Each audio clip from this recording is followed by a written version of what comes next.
Muerte en las llanuras.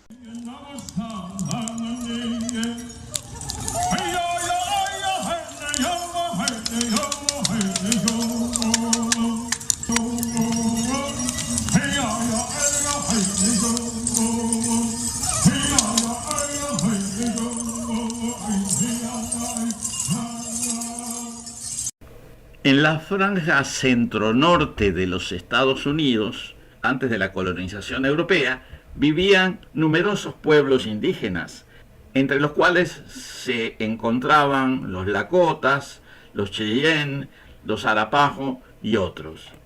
Entre ellos, los más numerosos eran los Lakotas, que estaban constituidos probablemente por una población de 80 a 100.000 personas.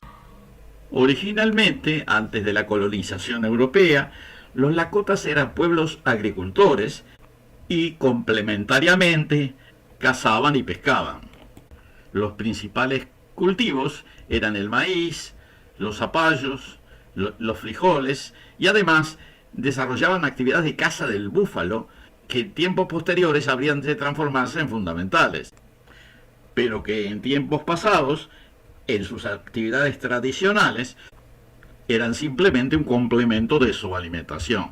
La cultura lakota era sofisticada, incluyendo fabricación de artesanías diversas, construyendo viviendas cónicas conocidas como tipís, y registraban sus eventos históricos y visiones mediante una simbología compleja pintada sobre cueros, tejidos y cerámicas. La palabra lakota quiere decir aliados y hace referencia a la organización política habitual de estos pueblos que se reunían en confederaciones.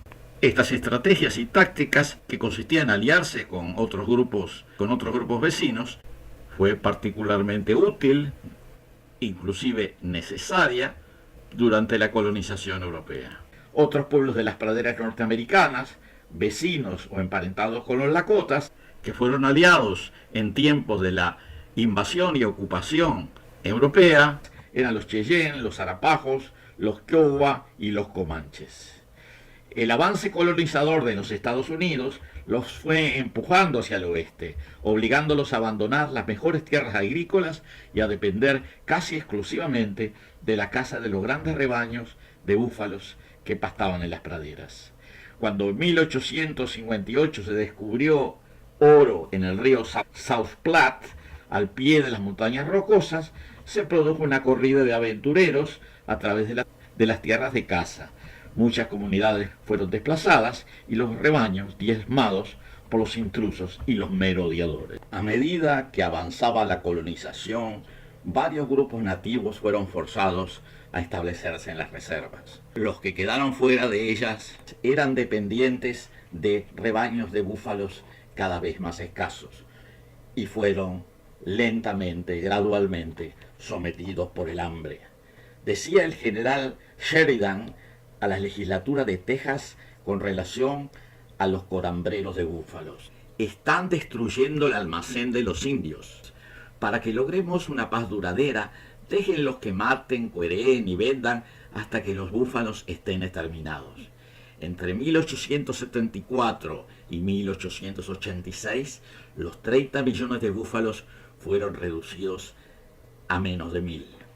En ese momento, más al norte, en el país de los Lakotas o Sioux, se concretaba la formación de una confederación para la resistencia que comprendía, además de los Lakotas, a los Cheyennes intransigentes y a los Arapajos. Uno de los principales grupos alzados estaba integrado por unas 6.000 personas, bajo el liderazgo del jefe Nube Roja. Apenas se supo que las fuerzas nativas estaban concentradas en el valle del río Powder, el ejército de los Estados Unidos trató de desalojarlos por la fuerza, pero la campaña no tuvo éxito. Los militares no conocían el terreno y fueron hostigados constantemente por las guerrillas nativas. Los representantes de los Estados Unidos ofrecieron llegar a un acuerdo por el cual los pueblos de la pradera se comprometían a concentrarse en ciertas reservas que se establecerían al efecto. Al mismo tiempo se ordenó el avance del ejército, invitando a los jefes a un simulacro de negociaciones. Nube Roja, el líder de la coalición indígena, se negó a aceptar las condiciones impuestas, expresando: los blancos nos han reducido año tras año hasta que estamos forzados a vivir en un pequeño territorio al norte del Platte. Nuestra última zona de caza, el lugar de la gente, también se nos sacará. Nuestras mujeres y niños se morirán de hambre. Por mi parte, prefiero morir peleando que por hambre. A continuación, los estadounidenses empezaron a construir fuertes a lo largo del Bozeman Trail, atravesando territorio aborigen. Los ataques de las guerrillas del jefe Caballo Loco, Crazy Horse, recrudecieron. Fuertes, partidas y viajeros fueron sistemáticamente hostigados. De a poco, las primeras naciones de los llanos fueron recuperando el control de su territorio. Nunca había sido tan peligroso el camino que atravesaba el territorio indígena. En esa época corrían los primeros años de la década de 1870.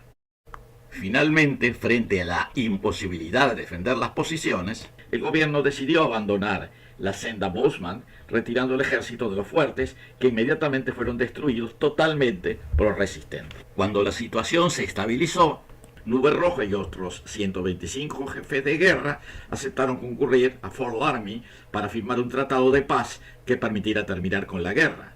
Más tarde, respetando el tratado, Nube Roja y su gente se trasladaron a la zona designada. Muchos Sioux pensaron que Nube Roja los estaba traicionando y decidieron unirse con los jefes rebeldes Caballo Loco y Toro Sentado, Sitting Bull, en el actual estado de Montana. En 1874, Custer, asesino de los Cheyennes del río Washita, poco antes, algunos años antes, se dirigió a las Black Hills con el propósito de construir un fuerte, al mismo tiempo que acudían numerosos aventureros a las minas de oro que se habían descubierto en la zona. Para los Sioux, las Black Hills eran Paja Zapa, centro espiritual del mundo, donde se retiraban a rezar, ayunar y buscar sus visiones. La resistencia frente al sacrilegio fue enérgica. El jefe Caballo Loco, Crazy Horse, con 1000 guerreros, enfrentó y derrotó a una fuerza estadounidense de 1300 soldados. Luego fue hacia el valle del río Little Big Horn, donde se encontraba un numeroso contingente de nativos. El campamento se estiraba por casi 5 kilómetros de largo y albergaba más de 10.000 personas. Frente al desafío que representaba esta gran concentración guerrera, la jefatura militar de los Estados Unidos decidió encaminar al poderoso 7º Regimiento para desalojar a los Sioux del Little Big Horn. Las fuerzas estadounidenses estaban comandadas por el general Custer y tenían el propósito de destruir la concentración de los pueblos nativos. Finalmente, Custer atacó, pero fue rechazado en todos los frentes. Luego de una ardua batalla que duró varias horas, el 7º Regimiento fue completamente aniquilado. Esta fue la principal victoria de la coalición nativa, pero no permitió detener la colonización en sus territorios. Más adelante, los líderes nativos que se habían resistido, como Caballo Loco y su gente, resolvieron entregarse, reduciéndose en la reserva de Nube Roja ante la promesa de que su vida sería respetada. Esta promesa tampoco fue cumplida. Ni el ejército ni los colonos confiaban en Caballo Loco, Crazy Horse, quien les había hecho la vida imposible durante varios años.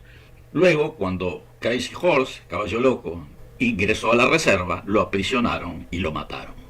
Fue enterrado en un lugar secreto cerca del arroyo Wounded Knee, llamado en Lakota Changpe Opi Wakpala. El otro líder nativo, Toro Sentado, Sitting Bull, cruzó la frontera y se fue a refugiar en Canadá. La resistencia efectiva de la Confederación Lakota había finalizado.